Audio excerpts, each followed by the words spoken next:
I gotta wait till you sit down. It's gonna be a squeaky chair. Not even here. Yep, there it goes. Great. Okay. Now I've got the burps.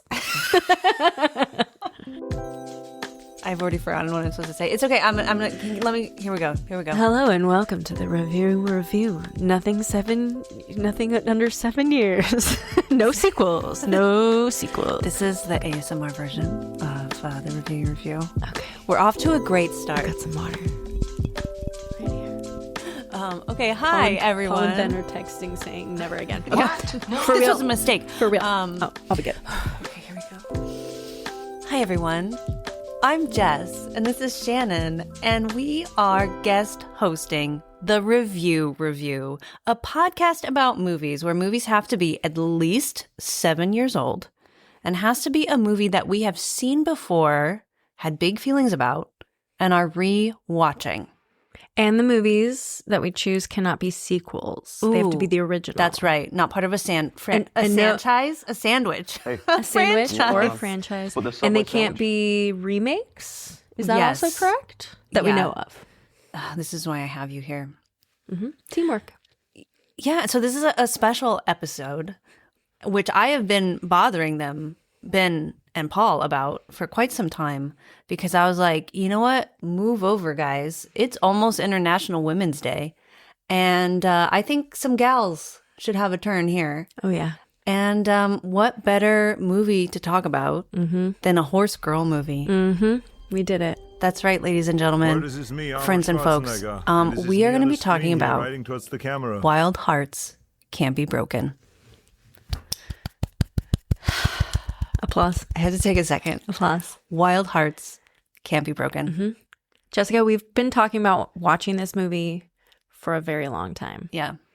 I don't know how we first discovered that we both love it. No, it was because when you were a guest for the Willow episode and you like pitched a few movies that you wouldn't mind talking about, and I saw that list. You know, they try to keep it from me, but I saw it. And then I saw that Wild Hearts Can't Be Broken on there, and I flipped a table and I was like, get out of my way. We're talking about this movie. And that was a while ago that you did Willow. Yes. Sometimes it takes a long time for your dreams to come true. But here we are. Perseverance. Oh, okay. Hope.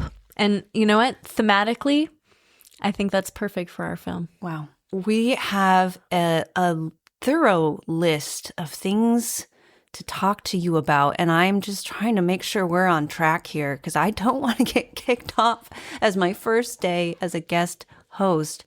So it says that we have to do a quick catch up.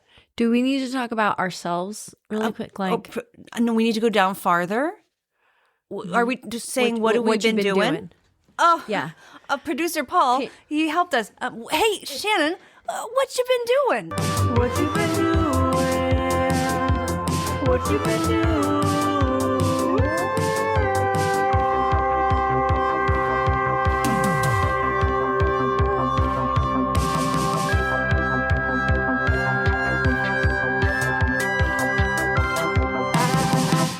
I'm Shannon Corbeil.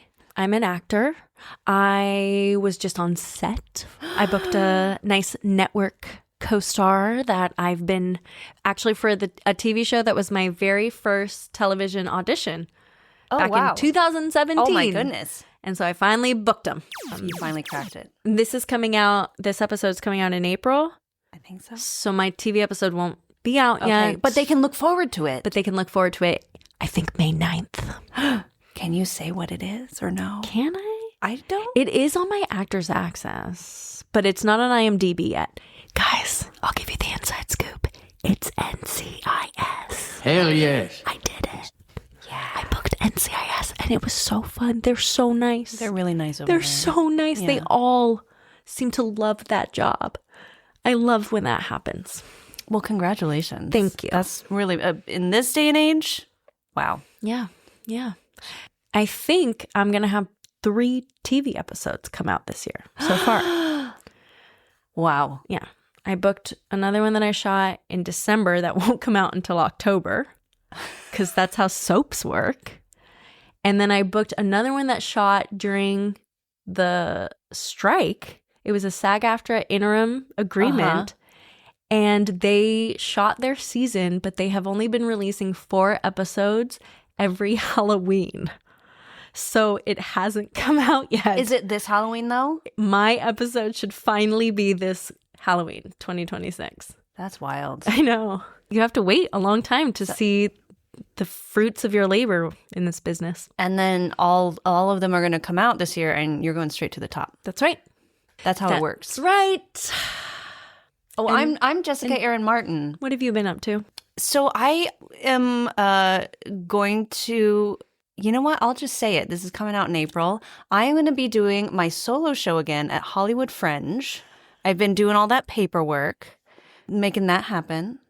I'm doing a reading of our Time Machine play in Pasadena this month. You'll have missed it. Don't worry, guys.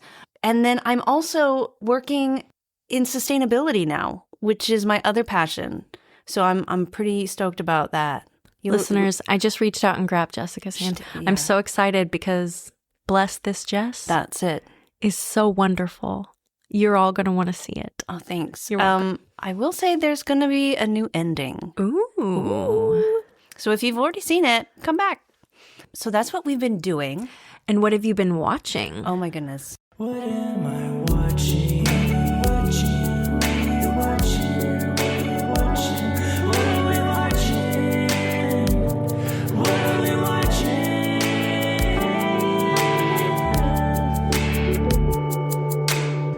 Bridgerton season 4. Of course. Several times now. Of course. Benedict has always been my favorite. Me too. Bridgerton. This is my favorite season. Yeah. Favorite season. Yaren Ha, Queen. The writing, some of the best acting moments of the entire series. Yeah. And it's pretty. It's so pretty. It's so sweet. It's so like sincere. It doesn't stress me out. No. That's all I want. Rudy loves it too. Rudy the cat. Also, A Night of the Seven Kingdoms. Yes. Okay. I was late getting into it. Okay. And everyone was like, you have to watch it. It's Wait, not like are you late getting into A Night of the Seven Kingdoms or just Game of Thrones as a whole? A Night of the Seven Kingdoms. Okay. Yes. I read Game of Thrones before the show came out. Like the ones that had been released. Anyway. Right. And so I finally started watching and I was like, oh, you're right. This is really sweet. So I got my boyfriend to watch with me and we started and I was like, no, you got to watch this. It's such a sweet show.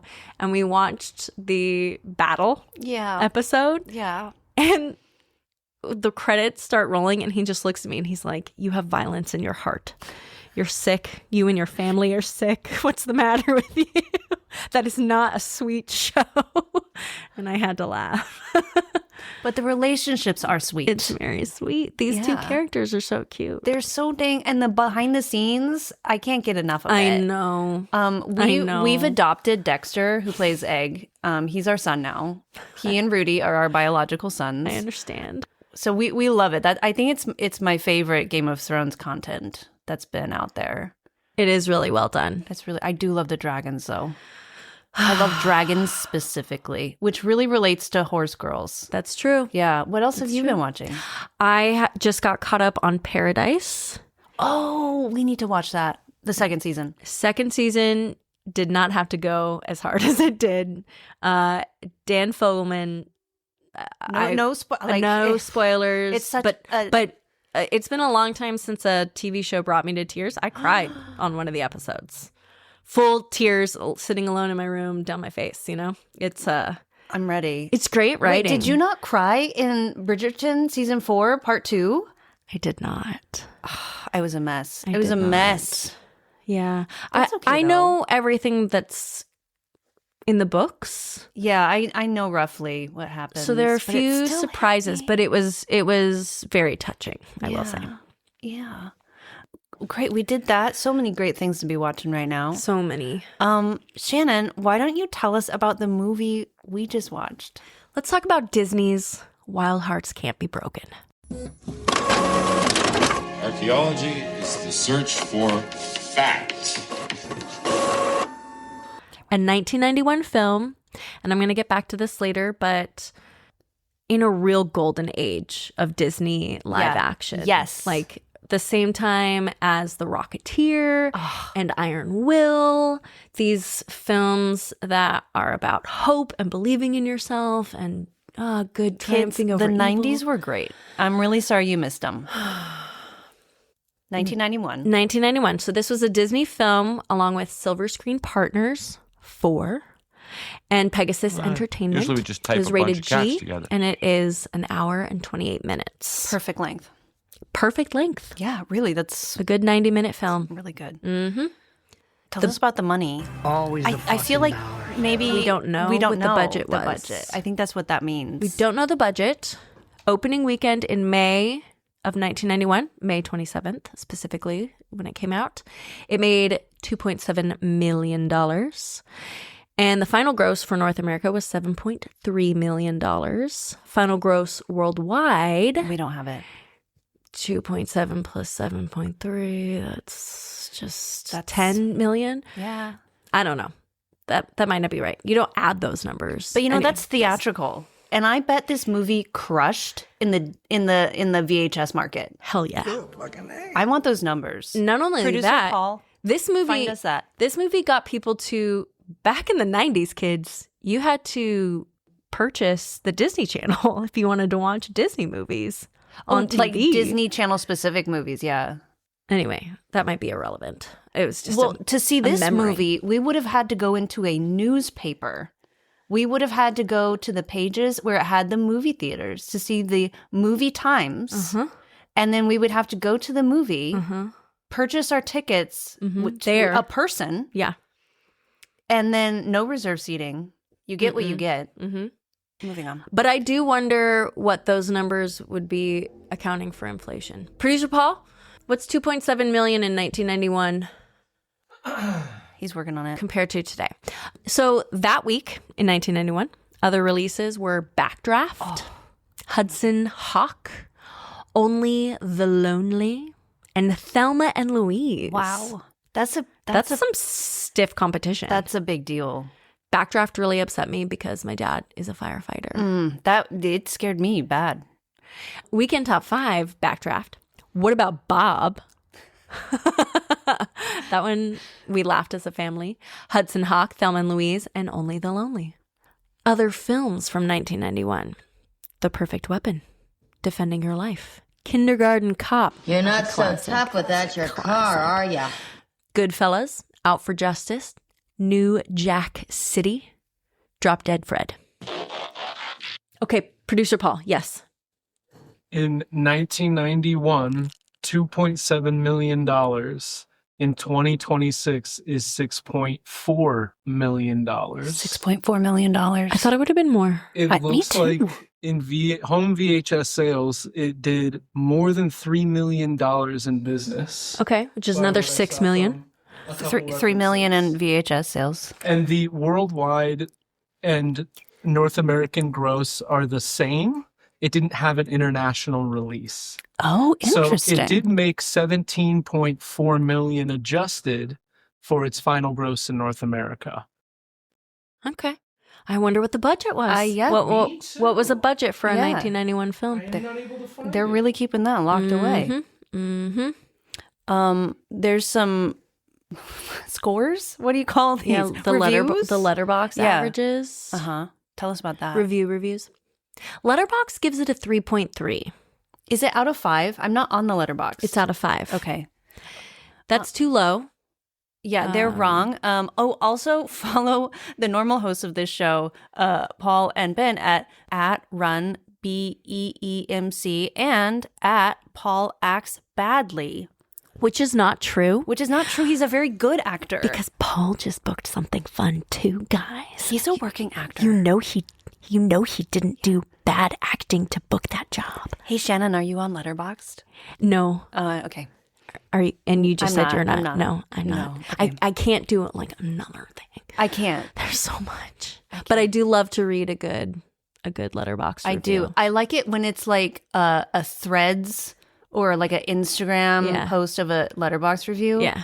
I'm a grown. I like it curated I for like me it like that. Curated. Yeah. Yeah, that's a good way to put it. Siskel and Ebert gave it 2 thumbs down. They're wrong and clearly not the right audience for this film. It's wrong. All right. Rotten Tomatoes was 73% I think that's critic score. critic score and 89 popcorn. And Metacritic didn't even bother. Major award wins and nominations, not applicable. Like, people slept on Wild Hearts Can't Be Broken. They were sleeping hard. You know what? You know who was not sleeping hard on this? Us. Horse girls. Us horse girls. Like, this is Little girls with a dream, That's okay? right. We're watching this movie. with hope in our hearts. That's right. All right. So I'm going to tell you a little bit about the filmmakers. So it was directed by Steve Miner, who, after watching this film, I was very surprised to learn that he directed Friday the 13th, Part 2 and 3, Halloween H2O, Lake Placid, and Soul Man. It's called Range. It is Range. You know, I feel like with this movie, he's like, I need something nice for my heart. Yeah. It was written by Matt Williams and Walker Payne, Oli Sasson. Also, it's based on the book, right? Like Correct. Yeah. Producer Paul, let's get that info. We have it. Oh, we do have it. Yes. It's coming. Okay. Sonora. So it's based on a real woman named Sonora Webster Carver. Spoiler alert. And her book was called A Girl and Five Brave Horses. And she was a real diving girl. I need to get that book. Okay. I'm going to check my local library. It's in your local library Is because it? last night I just put it on hold. Oh my gosh. Okay. Oh, I'm so excited. Okay. Back to the music was by Mason Daring, who did Lone Star, Dogfight, 8 Men Out. Cinematography by Darren Okada, who did Mean Girls, Baby Mama, and Movie 43. The cinematography in this, I'm about to talk about it, but producers, Matt Williams, who did Bernie, and then Robin Clark, I don't know how to say that one, and Sarah Brock. It starred Gabrielle Anwar, who played Sonora. Who was in The Tudors. And I never put the two together. I never watched The until Tudors. last night. Tudors was great. But she plays Henry's sister. And she's so expressive in it. Her role, her character, and the faces that she made as that character, who was a princess who was married off to a much older man. Classic. Typical. Are seared in my mind. And then as soon as I started rewatching Wild Hearts Can't Be Broken, I was like, no. And I looked up on IMDb and I was like, it's you. I couldn't believe it. She's one of the most beautiful women on the planet. And she is gorgeous. Radiant in this Oh my film. God. She glows, literally glows. She was also in Scent of a Woman, Body Snatchers, For Love or Money. Michael Schofling. Schofling? I'm not quite sure how to pronounce that, so sorry, Michael. He doesn't mind. He retired from acting. No, I know. He played Al. He was in 16 Candles, Vision Quest, and Mermaids. We'll talk about him a lot more. Yeah. Cliff Robertson, who played Dr. Carver. I was in the midst of watching this again last night, and I was like, wait a second. How do I know this man in my heart? He played Uncle Ben in the Sam Raimi Spider-Man movies with Tobey Maguire. So if you know this man's work, he has left an imprint on a generation. Yeah. He was also in Star 80, Brainstorm. You have Dylan Kussman, who plays Clifford. He was in Flight, Jack Reacher, Dead Poets Society. He's so cute. He's so cute. Kathleen York played Marie. She was in Nightcrawler, Protocol, Crash. Frank Renzulli played Mr. Slater. He's in The Fighter, The Hidden, The Last Dragon. Nancy Atchison played Arnett. She was in Fried Green Tomatoes. She was in Fried Green Tomatoes. Oh, I love that movie. That's another episode for us. Yes. Okay, The Prince of Tides, The Yearling, and Lisa Norman played Aunt Helen. She was in The New Mike Hammer and Grimm. Grimm television show is how I met producer Paul, you guys. That's love how this all that. started. Were you Grim guys on television. it? Yeah, the same episode. We were Bigfoot hunters, and we found Bigfoot, and Paul got dead really fast. Spoilers. I need to go watch that episode. Grim is such a great premise so for a fun. film. It or was really for a fun. TV show. It was in the middle of the night in a Oregon forest, and it was freezing cold. And We're going to circle back Okay, to great. talking about this. Great, okay, But the cast really was remarkable. really strong. If you if you understand that this was the 90s and so everyone is white, and that's unfortunate. There's that. There's no diversity, but they did find just picture perfect actors for each little role, including me and Aunt Helen. Tell us some fun facts. Okay, I will. Fun facts, everybody. It's fun fact time. We mentioned this. This film is an adaptation of real-life events that occur in the memoir of Sonora, who lived to be 99 years old. She died in 2003. Her memoir is called A Girl and Five Brave Horses. And I don't think we've talked about this. This film is about a horse diving show. So Dr. Carver created horse diving, wherein he built a 40-foot tower, had a horse run up a ramp to where a girl was on the top. She jumped astride the horse, and the horse jumped off the 40-foot tower into a pool Of water. And this was a carnival show. Yes. And Sonora really did that for decades. And so did Arnett, her sister. I didn't know that. Yeah, Arnett ended up being a diving girl too. Oh. They got to go in, when the film came out, they went to the theater to see it and had some thoughts about it. Oh, I bet they did. So there were but definitely... did they like it like a little bit? Yeah, she said, well, they got right the fact that I was a diving girl. Uh-huh. And that there were some incidents, spoiler alert, some medical things happened. Yeah. And she said that's about it. So, Oh, shoot. Okay, well. I mean, I don't really want to see a movie about my life either, but... yeah, definitely romanticize it. Well, speaking of romance, let's talk about this next fun fact. Yeah, Mr. Scheffling.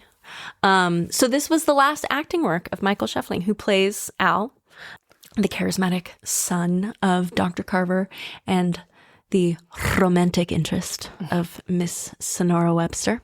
He quit the film business in the early 90s to concentrate on his business designing and selling furniture. Which, I love that for him. does that make him even more sexy? Yeah. Yeah. Yeah. I love that for him. Yeah, he's a cutie. Yeah. We're going to talk about animal rights and the welfare Yes, we are. of the horses. We're going to talk about horses in this horse girl movie. Yeah, we are. They jumped off of 40-foot towers to film the movie. Correct. The Humane Society, who has to be there on sets to ensure the welfare of animals, said, yeah, I don't think so, but you can do 10 feet. Yes. So they cheated the jumping in the film. There were some shots where I was like, how'd you get that shot? Disney, huh? So we can go through that because I read the Humane Society report today. I have it on my computer right here in front of me. But essentially, they achieved the shots with some very clever editing of the horse running up a ramp, and then they would just kind of park at the top. And then they cut to seeing horses like jump off of a block. Right. So they film that little shot. And then they have a mechanical horse and rider doing the fall. Okay, great. In the super That wide. made sense because it doesn't do as good of a job as a horse does and really starts to go ass over tea kettle. Yeah. And I'm like, that's not good if that's a real Yeah, this is not going well. It's not. Yeah, it was a mechanical, yeah. Sonora maintains that no horses were harmed and that the horses loved to do it. So in the Humane Society report so I think there were 5 horses in this film. 6 horses. 4 of them were trained to do the diving. Mm-hmm. They selected those horses because they liked to swim. They liked to be in water. Great. So they tested a lot of horses. They did, camera test, the test for the horses. And we know that process. We know that. And so these horses particularly enjoyed swimming. Great. So like, great. And then they, slowly trained them. It used to, they would jump off just 1 foot, 2 feet. And eventually they had to close off the pen where their training, ramp was with the pool because they would just do it all the time. Adorable. So that's what they tell us. So I'd like to believe that the horses actually did enjoy it. There was, in real life, Dr. Carver's show did some dives into the Pacific Ocean, and there was one horse that drowned. So I know... So that's not great. I know... And it effed him up. Dr. Carver? Yeah, he was like really desolate over bet. it. They really loved their horses, and they had to trust them. Yeah. You can't have horses and girls dying in front of your crowds. So yeah, it really puts an end to your show. Yeah. Yeah. Anyway, speaking of Dr. Carver, Burt Reynolds was offered the role, but he turned it down. I'm kind of glad he did. I loved, was it Cliff? Yes, Cliff Robertson. He reminds me a lot of, this is so upsetting. We were just talking about our concern about our memory. That's right. We'll come back to it because I want to talk about Cliff Robertson's performance more. Should we let it? And you can just like interrupt me at any time. Yeah, get your notes out. I am going to mention, producer Paul found this quoted from AFI that a minor incident involving a diving horse was reported on this film. Activists got involved. They said they wanted a boycott for the film. But then the Humane Society said that, there wasn't any injuries sustained. So there was some controversy regarding this film. We talked about the height of the live action Disney movies. It was kind of the height of live action animal movies.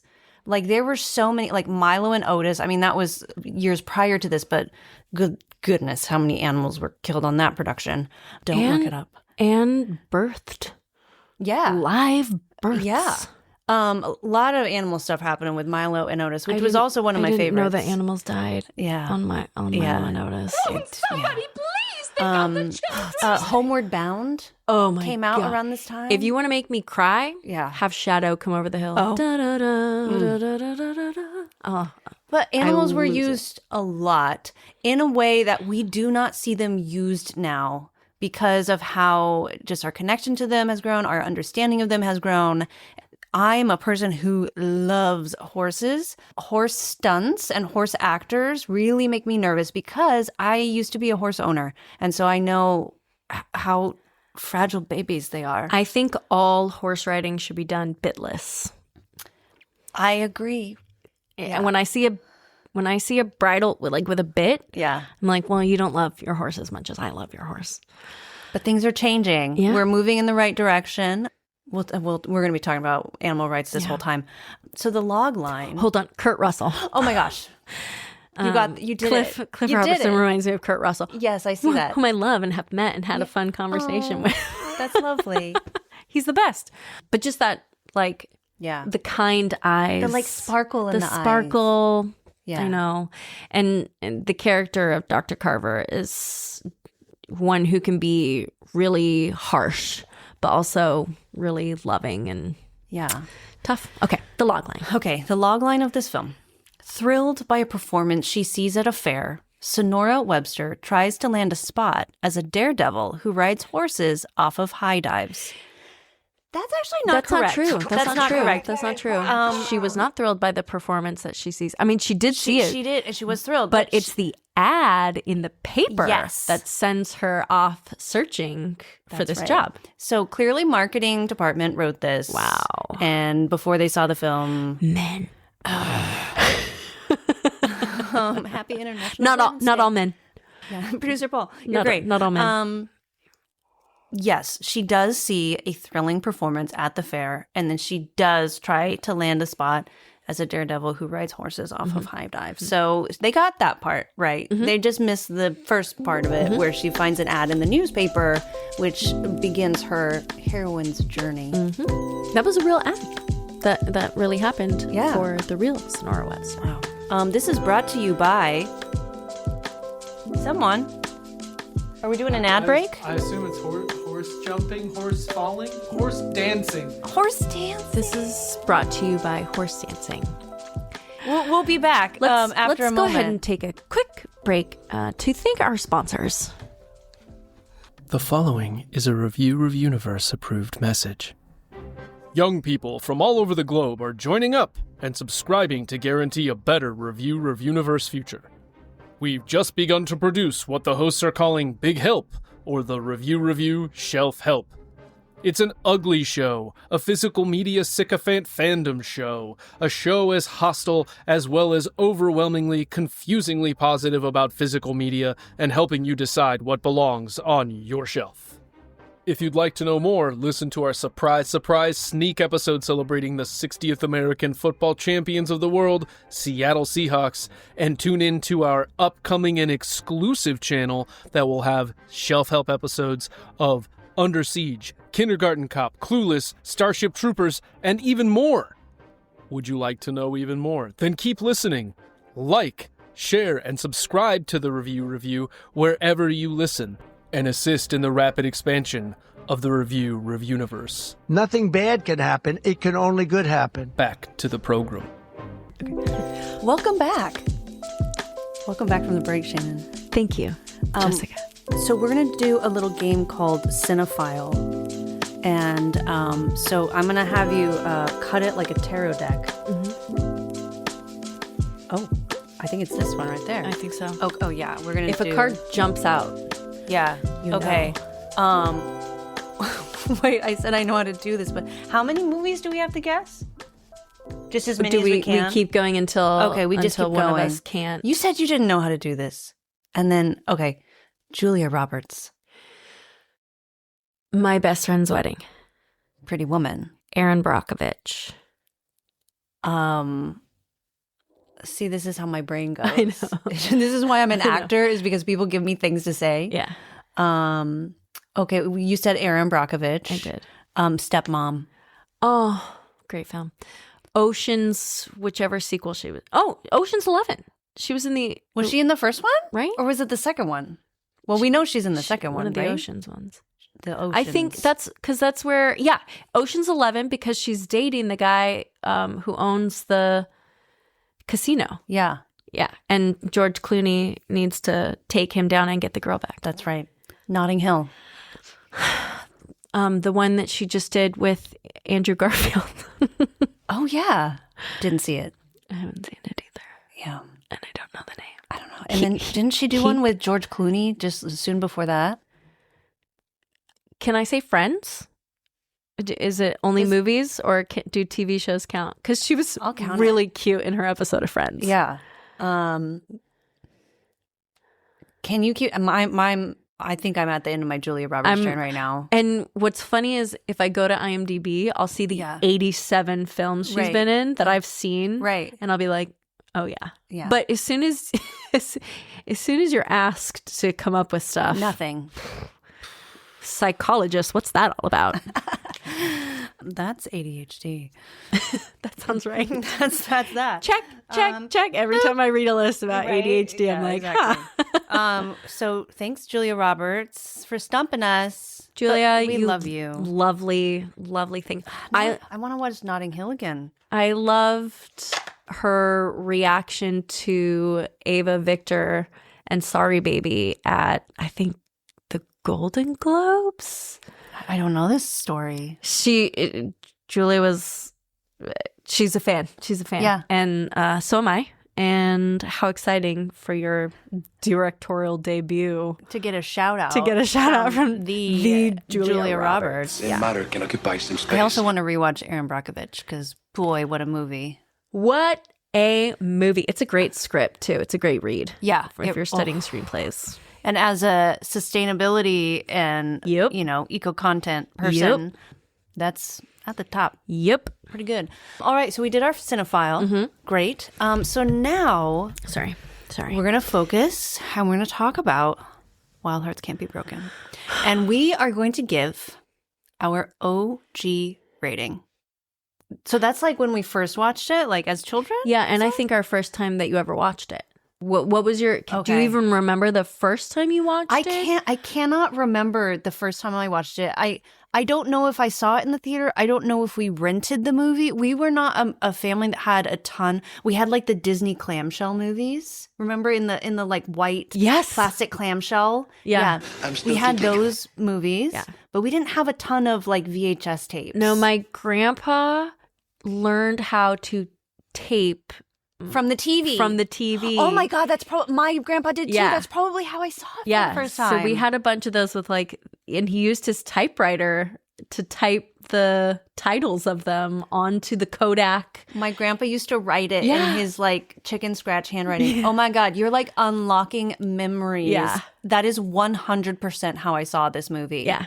Thank you, grandpas. Yeah, thanks, Gramps. For rest in peace. I know, R.I.P. I know. We miss you. We love you. But it is really cute to think of them like sitting there and being like, "Oh, this is coming on. I better record it for my granddaughter." He had drawers. Yeah. Of VHS tapes. Yeah. He recorded. We had the most random. We had My Little Ponies Escape from Katrina, like a very random My Little Ponies episode. One random Lady Lovely Locks. One random Rose Petals Place. Like he must have just one afternoon been like, I'm going to tape all the kids' content. Yeah, you know? that's so sweet. We had like original Looney Tunes. So great. I'm glad we watched it with grandpas. My original score was 5 out of 5 Atlantic Cities. 5 out of 5 hair cutting shears. Those were good shears. Yeah, they were. They're really solid. They were. And I was really reflecting on myself and the influence that this film had on me as I had just butchered my own hair earlier and completely forgot that that's how the movie opens. Wait, when did you saw this movie and then you went to give yourself a haircut? No, like yesterday afternoon, like I was like, this hair is unruly. I'll cut it myself. And then I said, oops. For everyone at home, Shannon's hair is up in a bun right now. So I can't see any changes in her hair. You'll be able to tell. It's fine. When it's, but over here, there's really a Do we need some more blending right there? It can't go shorter. It can't go any shorter. I have curly hair, so it's pretty forgiving when it's styled because it's supposed to be. I try to do Julia Roberts, my best friend's wedding, the different layers that she had with the curls. Can we bring back 90s curls? There are some things from the 90s we should bring back, some things we should not. Yes, correct. Yeah. But if we could bring back 90s curls. Yes. For me, that would be nice. So 5 out of 5 haircutting shears. Haircutting shears. So that was OG rating. Yeah. Now, what is our current rating? I'm keeping it out of 5. I'm 5 out of 5 Atlantic Cities. Yeah. Yeah. I love this little film. I love it. Oh my God. I started watching it again today. I love it. A meeting got pushed back, and so I was like, you know what? I'm going to watch this again. Start the movie! Start the movie! Start the movie! And now, our feature presentation. I love the music. Okay, I got to pull out my notes app because I started watching this. Rudy the cat and I put it on last night. By the way, he loved it. He loved it. And Rudy doesn't always like films, but he liked this one. Zell the dog did not. She doesn't care like for horses. the horses. Yeah. She understands the concept of a TV, which is for her anything with a screen. So like a television itself or my laptop or the phone. And I have to, if I tell her that something's on the TV, she'll settle. I was watching this projected onto my ceiling and she was like, that is not the TV. That is a horse coming down through a coming portal. at her. Like, she's like the original people who saw that train movie. Yes. And she's like, I gotta go. Yeah. She was like not cool with it. Like a few minutes in because I was just watching it and like letting it wash over me and loving it. And I was like, wait, I have to take notes because I have to talk about this movie. So I do. This movie starts with some text on a black screen. And the text says, this movie is based on the true life story of a young girl who dared to live her dreams. And my God, if that didn't set me off on a path in my life. Yeah. It's because of this movie and these kinds of movies that I believe I can be a stupid actor, you know? I'm Right. yeah. Like, just follow your dreams. Just follow your dreams. Just go jump off a 40-foot thing on a horse. What? Next It's not time- a big deal. Next No. time casting asks me to leave their office, I'm hooking my feet around the chair. I'm not leaving here until you give me a role. I want to read about that in the Opposite trades. Julia Roberts. That's right. I have the curls. So yeah, the opening line was really, it hit me as a grown adult reading it for the first time in a few years. This is part of my regular rotation of what Ben and I called brain happy movies. These are movies that help me with some store-bought serotonin. Yeah. And so this is one in the regular rotation. I haven't seen it in a bit. The Bridgerton has been hitting that for me. Mm-hmm. It's only been a few years since the last time I saw this. How long for you? I can't remember the last time that I watched it. Although it feels like something that once Disney Plus added all of its classics. Is this on Disney Plus? Yeah, girl. I watched it on a DVD, okay? Wow. Yeah, I've had that little guy for years. When I moved into my tiny house, I got rid of my DVD collection and my DVD player. And now I think that might have been a mistake. The Review Shelf Help, a physical media sycophant fandom show. Well, if anyone has been to our house, you know that we very much believe in physical media. That was one of the sweetest gifts that Ben got me because my DVD player, we lost the remote in like all of the moves, you know, and so he found one on the internet. And now I can have a remote for my. I used to have to like go up to it and press the thing. I can't. That's too much. So now I have a remote. So this movie is set in 1932. And so in 1991, you know, that's 60 years. So for context for us, that would be the 60s, right? Is that math? That is math. Yeah. So like watching it in the 90s is like if watching us it today yeah, is like if it were the 60s. in the 60s. So still very much a period film, even in the 90s and definitely now. Yeah. I just want to take a second to talk about the style of filmmaking of this film. They literally do not make films like this anymore. First of all, shot on film, shot on 35, and Everything on location. everything on location. There isn't like 15 million types of coverage and shots. You're lucky if you get one wide. Sometimes they stay in the wide, and that's the scene. And sometimes your coverage is just two mediums. They just let the scene play out, and they're very selective with inserts. The inserts are pretty much always with the horses. or hands. her when she started putting her feet around the chair. Yes. Yeah. Yeah. Or when she was getting the rock out of the horse's hoof in Again, the beginning. for the horses, like Yeah. those close-ups with the horses. In the end with Lightning, when she is really tuning in the hands. Yes. The hands reaching, like all the training. But the inserts were very thoughtful. And it was very peaceful to me. You know, like they just let it play out. Yes. They just let it play out. And it was so beautiful. They have some crane shots. There's two specific crane shots in this film. And you know, that's back when there was a person up on a like giant crane moving the camera, and you like see the movement happening because now we have like robots, right, that do it and move as they're programmed. These sweeping crane shots as she comes into the fair to see Dr. Carver for the first time.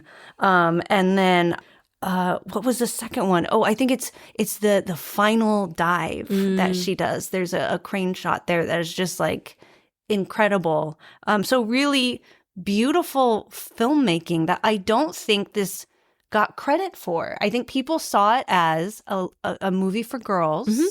This is a kids movie, horse movie, but this was a stunning film from a filmmaking.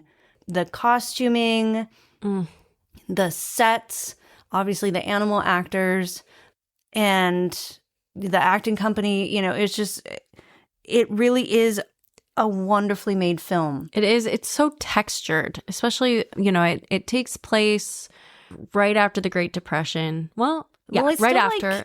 like, They're recovering from it, but they're still hurting from it. Yes. So you hear the creak of the wooden floors in the different houses that they're in, or in the little shop in the beginning. Like there is no the squeaky door. You know, like there's no reason to be in that shop. But they built this beautiful set or found some shop. Yeah, the squeaky.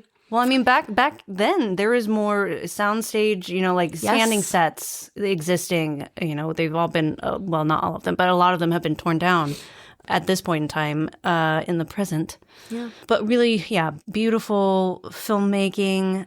And the Foley in this film is really, you talked about the floors and the squeaking. So in that first scene, so that first horse is also called Lightning. I always wanted a horse called Lightning too because of this. Haven't had one yet. But now what was I saying? I'm talking about horses and I get we begin at the beginning. Oh yes, where Sonora and Arnett are orphans living under the care of their Aunt Helen after their and passed away.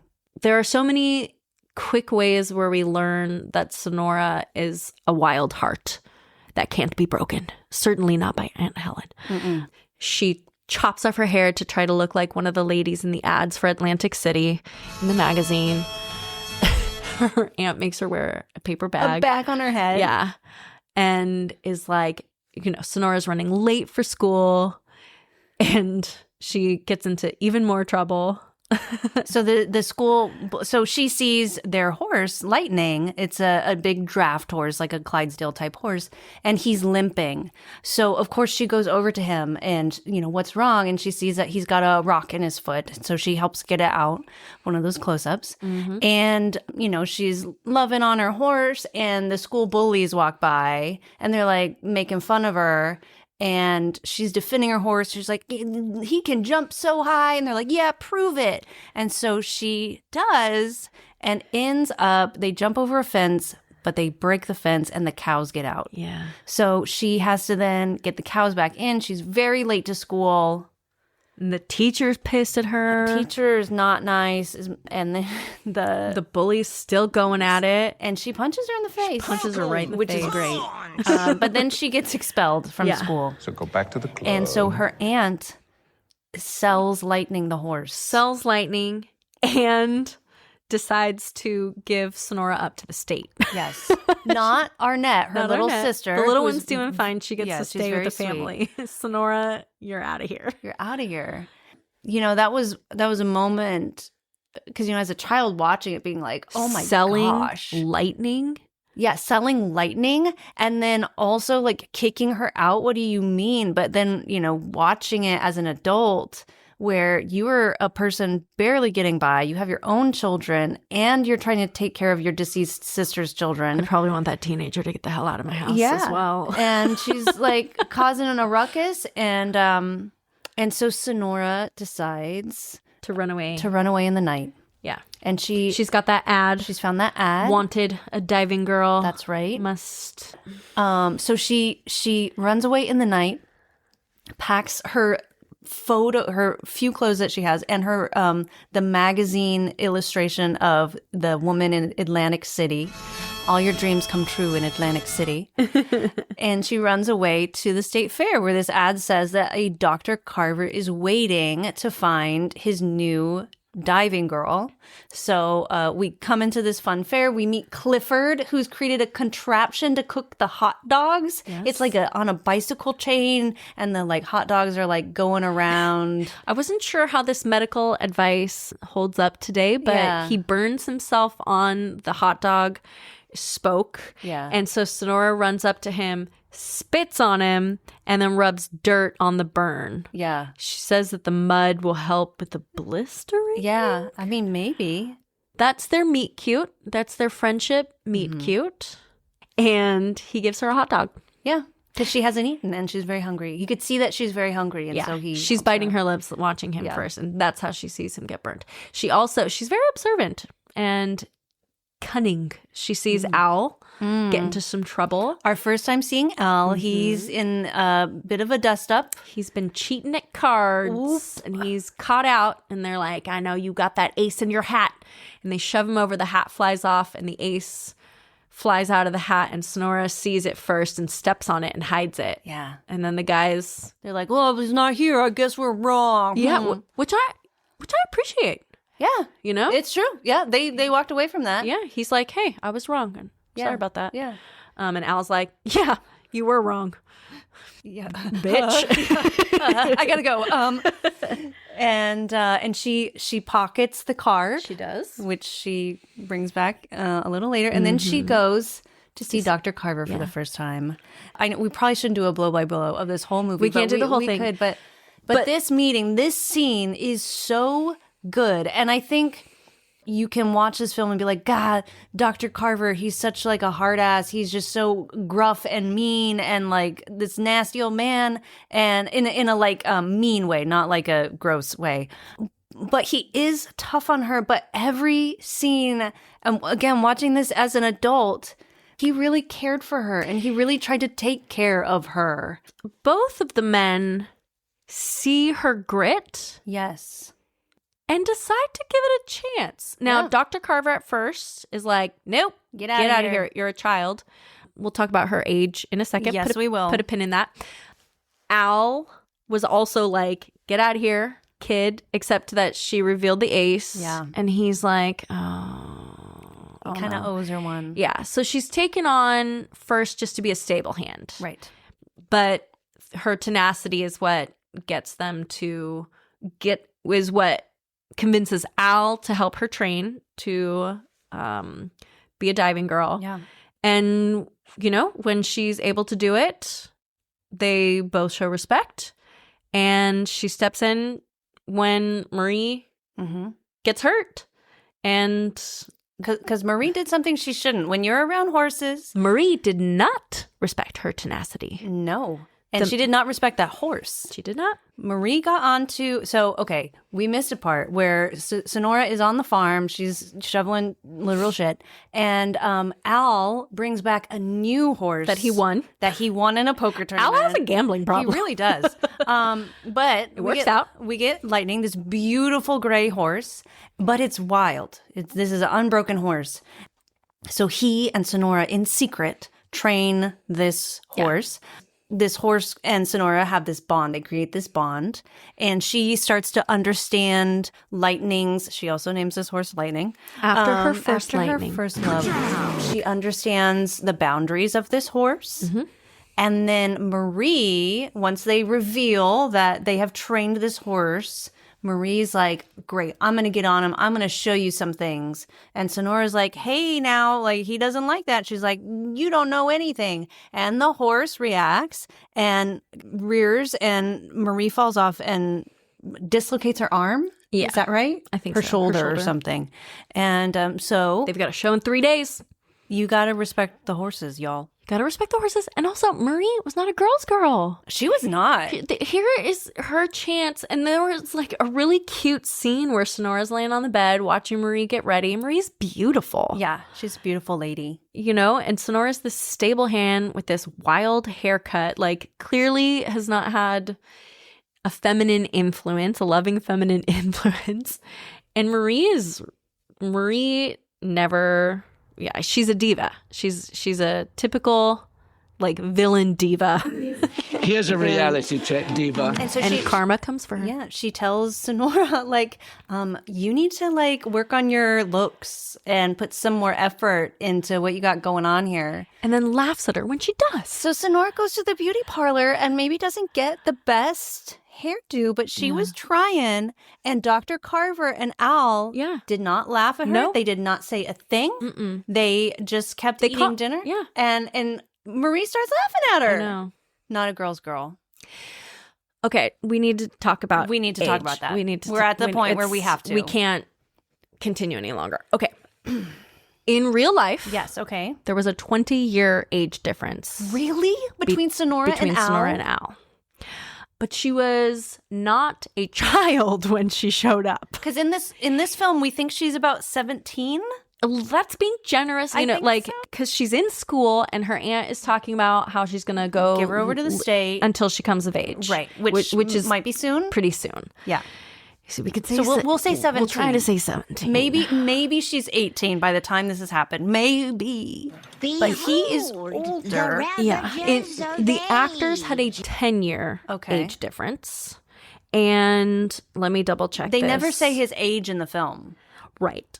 But they're sort of like, let's put that under maybe mid-20s in the film when they meet. Yeah. Younger to mid-20s? I think he's meant to be mid-20s and she's maybe 17. Yeah, I think that's right.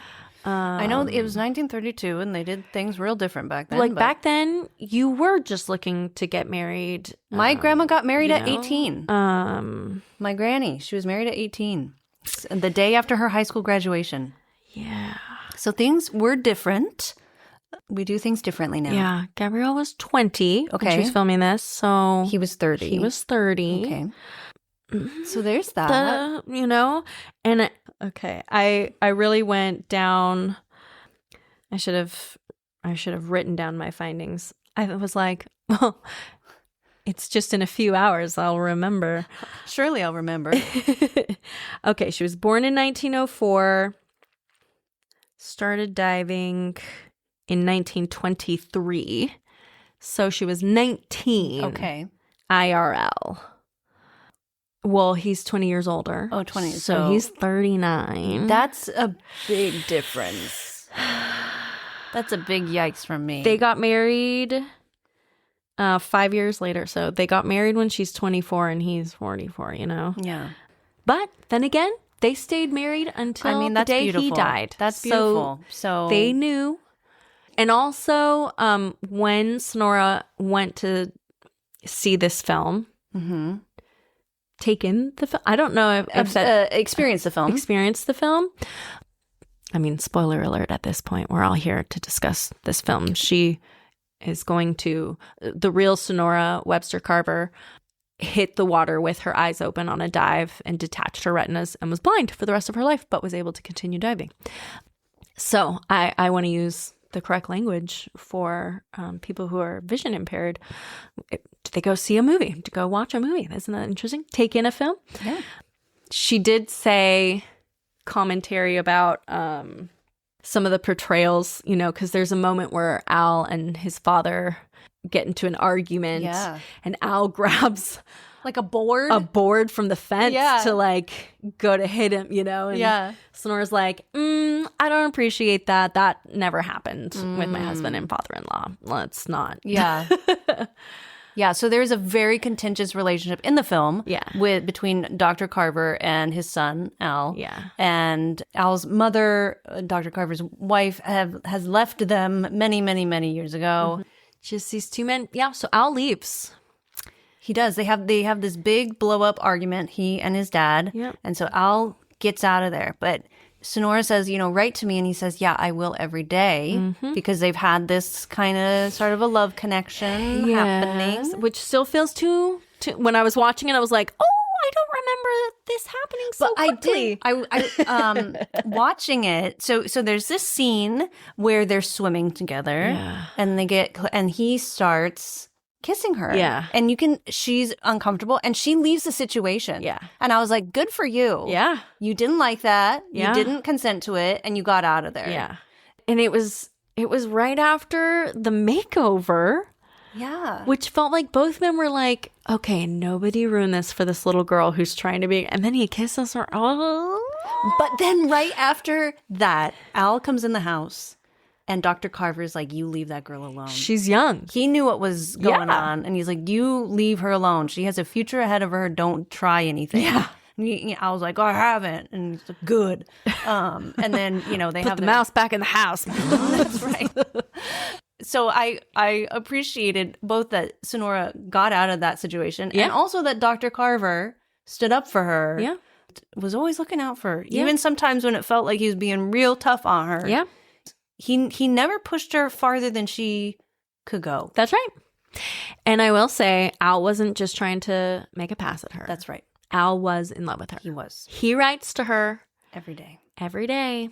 Near every day. Near every day. And his father keeps the letters. They never get to Sonora. He burns them. He throws them out. He hides them. She checks the mail every day, and she's like, She asks him. she asks, and he says no. Yeah. It's pretty rough. It's pretty rough. So, like, a significant amount of time goes by. Yeah. We don't know how much. It doesn't really say. Right. But in this time, Sonora has become the lead diving girl. They're touring. They're doing the shows. Yeah. Marie leaves. Right, because she is mad that About shared billing. That's right. And She wanted a raise. She wanted her own dressing room. Yeah. And so she leaves to go become a real actress. That's right.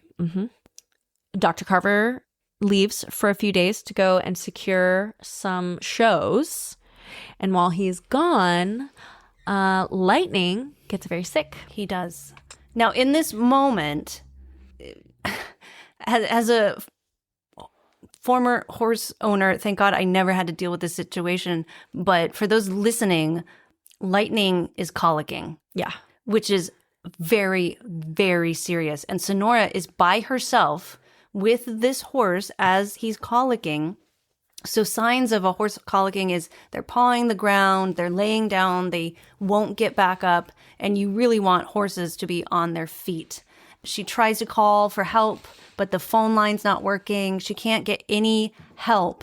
And I, watching it this time around, was just like so stressed because colic is deadly. So essentially, horses can't throw up. Part of their just biology, horses can't do that.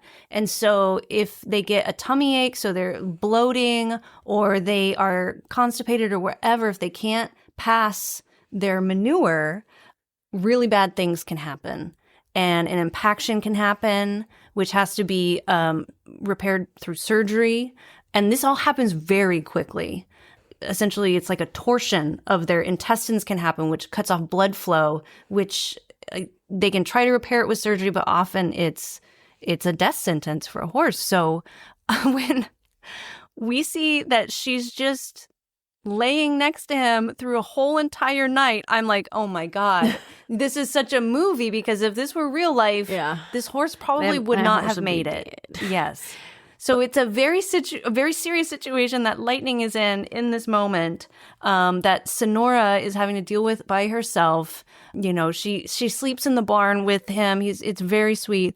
And then who walks in the next morning? Yeah. Oh, hi, Mark. Al to the rescue. Al. Right in the nick of time. He knows exactly what's going on.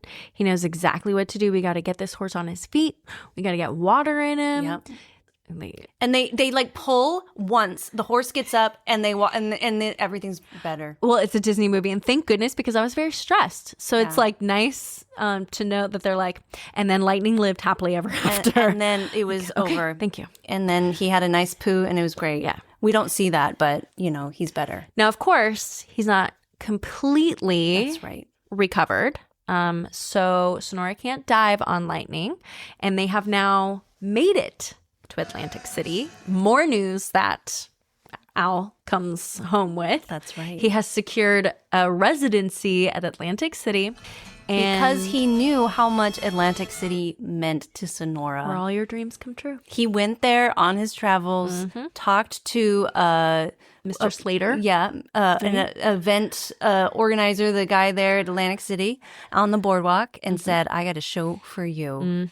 And then, so all of their work had dried up for the horse show. And so this Atlantic City gig was like their saving grace. So they're getting in the car, they're ready to go.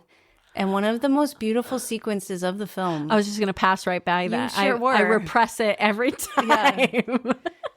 Autumnal, it was golden light.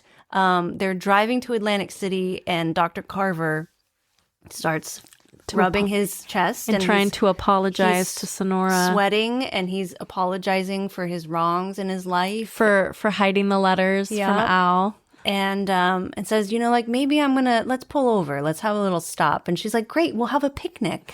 And Dr. Carver goes off by himself, sits under a tree. He knows what's going on. Yeah, and a fatal breeze blows past the picnic that only Sonora senses.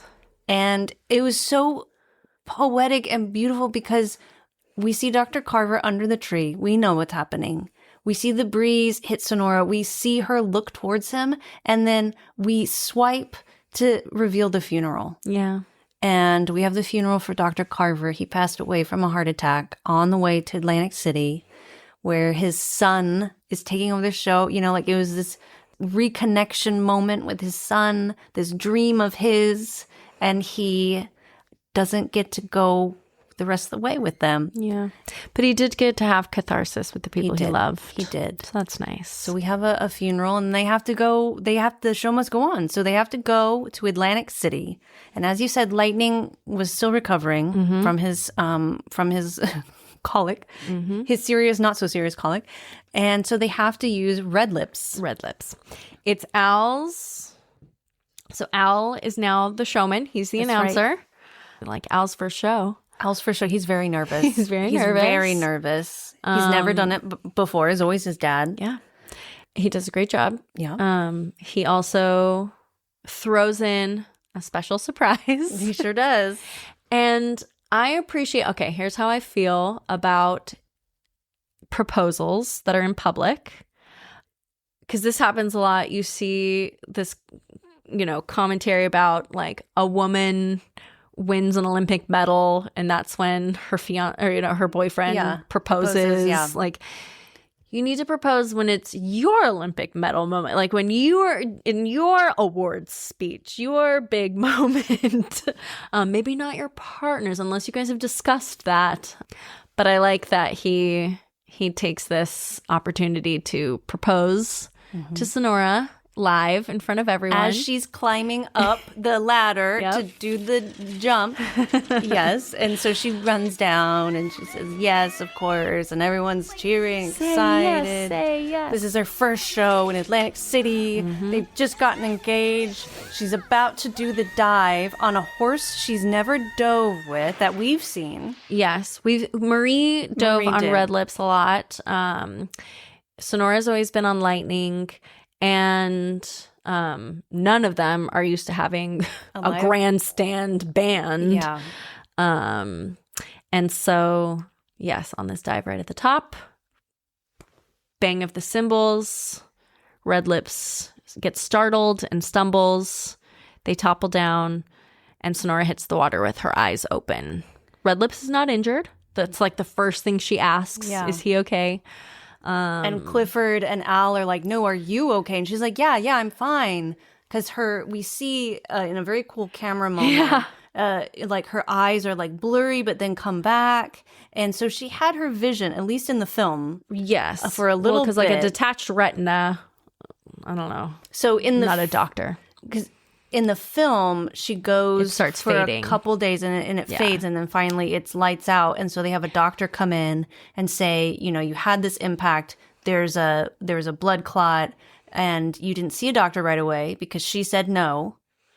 Al tried to get her to a doctor, and she said no. And so in that time, her retina detached, and it was permanent.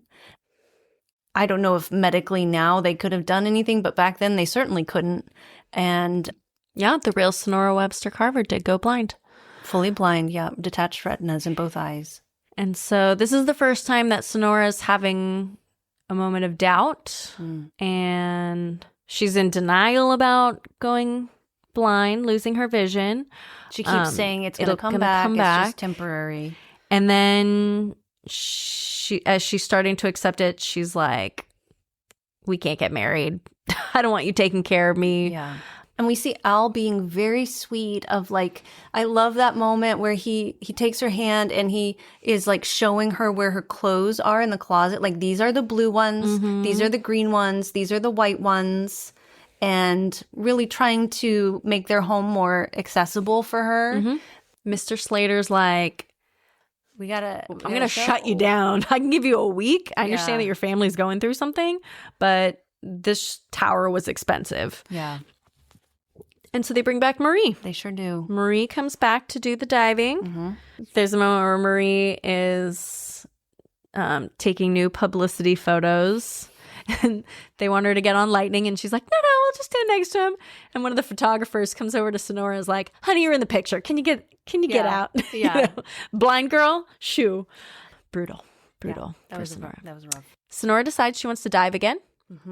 Al's like, I don't think so. I don't want you to get hurt. And she's like, I'm doing it. And he's like, okay, here we go. I have to respect you. Another training montage. And she keeps falling and falling and falling. And Al is like, honey, it's over. We gotta stop. But Sonora, she doesn't stop. She's a wild heart that can't not be broken. Wild hearts can't be broken, Al. You can't break this wild heart. So during a lightning storm, yes, she goes to the barn and she has her moment with lightning. Yeah, they mind meld. Usually we just tape a bunch of cats together. Then it's like magically the next day. And also Clifford is like... Clifford's he's just the like accomplice. now part of the show. He believes. And so Clifford... they have this whole plan. Yeah. And Clifford locks Marie in her little trailer. Yes. And Sonora's in the audience. Yep. Nearby the tower. Yeah. So, Al's like, okay, honey, sit here for the show. Right. She's like, you okay? And she's like, I will. She starts stripping in the seats. The man next to her is like, pardon. And then she makes her way, counting her steps to the tower. Yes. Climbs up. Clifford releases lightning from the stable. That seems very far away. Lightning's like, hell yeah. He's like the horse in the film, just running circles to jump again. Yeah. He's like, I got to get to this I'm going to go jump. So he runs across Atlantic City. Yeah. Runs up. But he's very polite. He waits at the He waits for Sonora to do the hand wave. thing. Yeah. And then lightning trudges up there. A child is like, look, Mom, there's a girl climbing the tower. And everyone's like, oh, Al's like, no, Sonora, no. She slips at the top. A little bit on the ladder. Lady. Yeah. Climbs up. Here comes lightning. These are the hand inserts, like her reaching for the harness in the saddle. She gets on him. She dives. Success. It's a perfect dive. Perfect. And she goes on to do it for decades. Yes. Her and Al get married. They do get married. Do they have children in real life, or do we know? I don't. Not that you have to. I don't. But just curious. And I also love that. So 90s. It's just like a freeze frame ending. I know. It was a very abrupt ending. It really was. I wonder if there was more to the script and they just like... They're like, it's got to be under 90 minutes, guys. We got to cut this thing. We ran out of money. Lock it in, guys. But it's a very sweet like embrace. And then, Sonora's voiceover comes over and is like, and my life was great. And we got married and I continued diving for years. And that was an hour and 28 minutes. Yeah. It's so just, it just goes, like it's one of those films where there's nothing wasted. Yeah. Very economical with the storytelling. Yeah. I will say it is kind of a tragic wig on Cliff Robertson as Dr. Carver. Huh.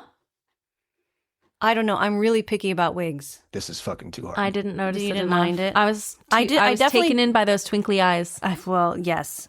For me, Cliff was just Clifford, the character, because Dr. Carver was played by a man named Cliff Robertson. Clifford, the little inventor. Yes. The little sidekick.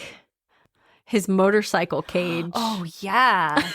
I'm always like... His death-defying stunt. Yeah.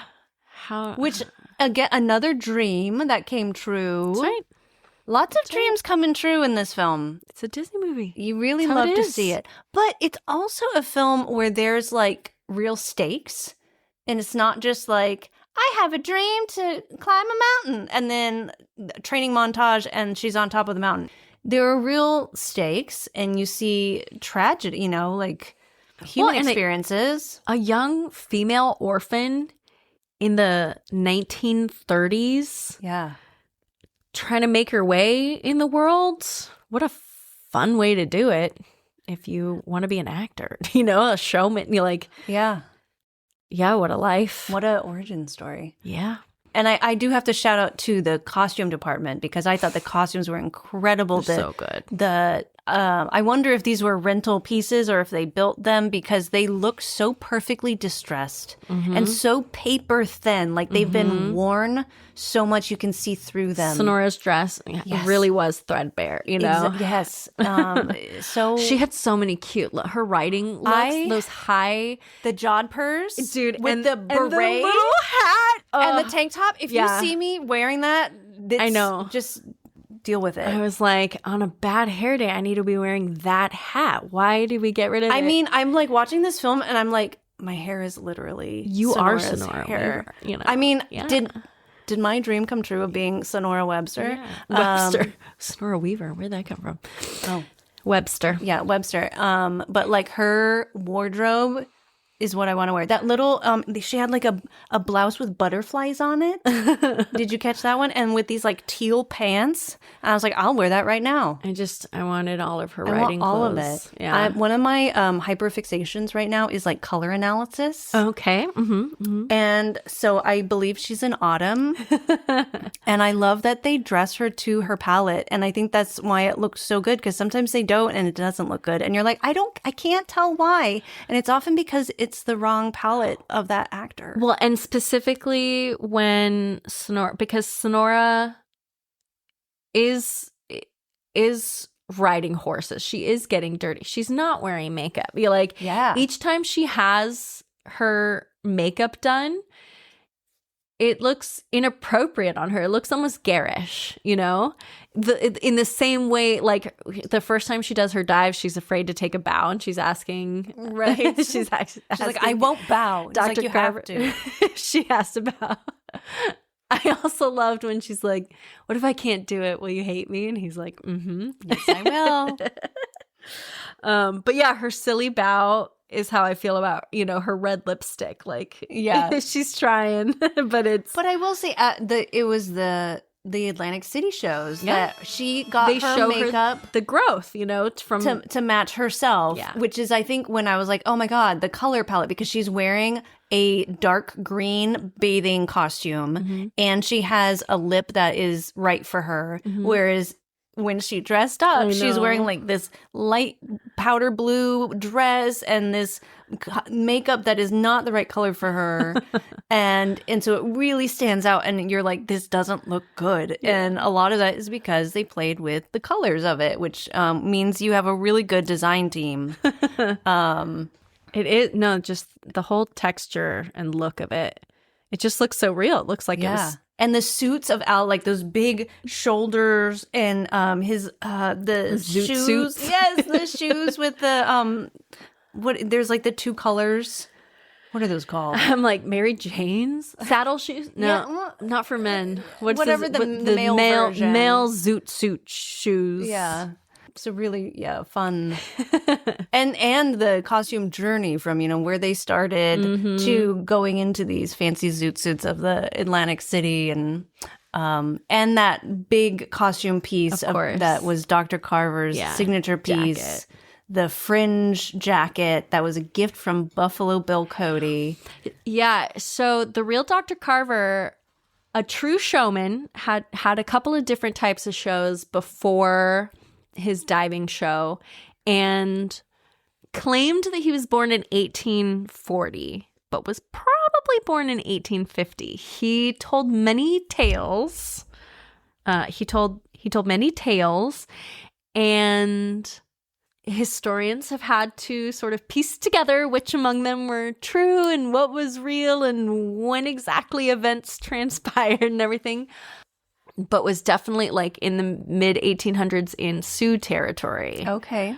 So it could be an authentic jacket from the region, but maybe not from Buffalo Bill Cody? I don't know. That was part of the lore. Part of the script, I don't know what's real. But a really fun costume piece. Mm-hmm. Is this a female gaze film? Utah. Yeah. Give me two. This is a female gaze film. I really think it is. Yeah. And it was made by men, so like good for them. It is so rare. Whenever I see a male screenwriter and a male director on a teenage girl project, doesn't feel good. I'm like, what what are we doing? Be careful. Yeah. It is. That is dangerous. It can be really bad. It can be really Yucky. really weird. These guys nailed it. I think because the director, Steve, had read the book or was given the book and was like, oh, this would make a great feature film. Oh, so it was the director that optioned the book? Let me see if that's correct. Producer Paul. But I believe so.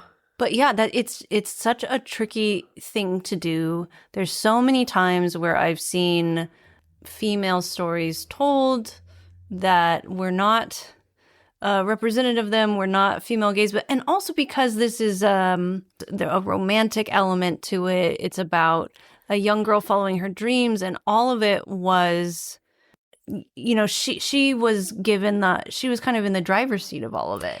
Because so often a, quote, strong female character lead, yeah, is stubborn and feisty in an obnoxious way, not in a what's the word when you're actually kind of judging someone, looking down on them, like judgmental, haughty. This happens a lot because I've always been a big reader and I've always loved sci-fi and fantasy, and so many fantasy novels and stories will have someone where she's supposed to be strong, but she's actually just really obnoxious. Because Sonora Webster was determined, and her stubbornness was grit. It wasn't just for the sake of being stubborn. It wasn't to be an antagonist. It wasn't to be troublesome. It was to reclaim her power. And I loved this version. Like, I loved this heroine. Her teacher didn't love her. Her aunt didn't love her. You know, they didn't recognize the grit and determination. They wanted her to be small and meek. And she was strong and courageous. And that's where her stubbornness came from. It wasn't just for the sake of being rebellious. Yeah, it was like she didn't fit in that world, you know, like she was bigger. She was being stuffed into a smaller box, right? And, you know, it was her teacher was kind of probably the biggest representation of the patriarchy and standards in this of the time. And then Sonora got out of there into a place that was bigger, where she could be her full self and was supported by these lovely men. And also we never saw, because, you know, a lot of times you'll see a strong female lead and then she's having like a meltdown, or she's having, you know, some relationship with a man, and, you know, she has a sexy look, right? She's walking around in panties or something. You don't have that here. They're very respectful about how she's dressed. And even when she tried to be sexy, it was actually one of the most covered up costumes that she wears. Yeah. And, you know, they never ogle her when she's in her diving costume. No, not at all. That's her work uniform. They respected her. They absolutely did. And she was doing dangerous stuff. The relationship with Al, like, he was constantly asking, like, how are you? Are you okay? It was like a relationship based in care. Yeah. And not like a physical element to it. Yeah. He admired her. Are we getting the rap? Is that what's happening? No, I want to be the supportive person with the information. Oh, thank you. Oh, please, Producer yes. Paul. Producer Hello. Paul. Yes. Steve Miner did not option Wild Hearts Can't Be Broken. Okay. Oh, okay. Disney optioned Okay. the book and then hired the writers and the director. So Got this it. was like a Disney engine kind of thing. So the development department of Disney. I also have a comment and a couple questions. Okay. for Producer Paul, get in here. Ratings. Great. So, Great. comment. I find it interesting that Jessica has brought a couple movies about horse diving to this podcast. You should listen to our episode about The Fall. which I still haven't seen. Shannon, I know. Stop it right It's a now. special movie. Yeah. It's one of the one of the best movies ever made. I think it's, I mean, visually and on so many levels, it's like, I want to rewatch it, but like, it's a special, special movie. Couple questions. Okay. One, the Zoot suit shoe. Yeah. Is that the Spectator? Like the black and white? Like, yeah. Show me a is that what picture. it Is I that get, this is where I failed you. I'm sorry. producer Paul knows know. shoes? And then, has anyone seen Point Break? A long time ago. I've always felt like that's a movie from the female gaze. It is a Catherine Bigelow It is movie. Catherine Bigelow. And like, it's like Keanu Reeves and Patrick Swayze. I mean, Keanu It's from a Reeves. specific point of view, and I just find the movie so fucking fascinating. Keanu and Reeves incredible and is the wonderful. female gaze. Keanu Reeves is the in female gaze. everything. But I'm not sure that the rest of the film, Point Break is... I mean, it's very machismo too. yeah, and just what they are all fighting for is a little silly. I'm not going to argue with Catherine Bigelow's work. But there's so much like hero worship, like love from Keanu Reeves toward their chemistry is just off the charts. I just think it's such a good movie. Is it also a little bit savior complex though? Oh. It's been a minute since I've seen it. I don't know. I would be interested to hear your thoughts about it. On that note, I want to give you two a chance to wrap up. I've outlived my usefulness. And yes, it does appear that the Spectator shoe is the Zoot suit shoe that we're like, that dual tone. I'm glad producer Paul came through on that, so you all can do your Spectator shoe shopping. But it sounds like we need to do an episode on Point Break. We need to come back for that. Okay, so Shannon, what is your final rating now that we've talked about this for a really long time? I'm still giving it 5 out of 5 haircutting shears. Mm-hmm. And I'm glad that there has been so much conversation about animal conservation and welfare. You know, this is a film we can't remake, nor should we. Yeah. I am also going to give it 5 out of 5 Atlantic cities. I would give it more if I could, probably. I love this film. It makes me so happy. Yeah. I just love everything about it. It's so pretty. It's so inspiring. And yeah, and just to remind us that animal actors need to be really taken care of, and that maybe we should not do some things how we used to, or rethink how we could use an animal actor. Bitless bridles, baby. Bitless bridles. There is a movement of bitless dressage, neck rein only. It's really cool. I really love horses, guys. Yeah, me too. They're really cool. God. I wish we could have a horse guest with us. I love horses. We really goofed up. I love them. Where's our horse guest? Producer Paul? They're so sweet. God. Me? Oh, no. That, I don't know where that was going to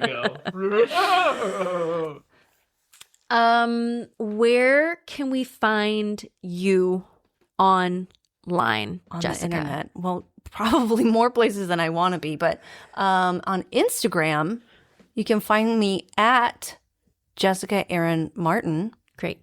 It's just my name. Mine is also my name, at Shannon Corbeil.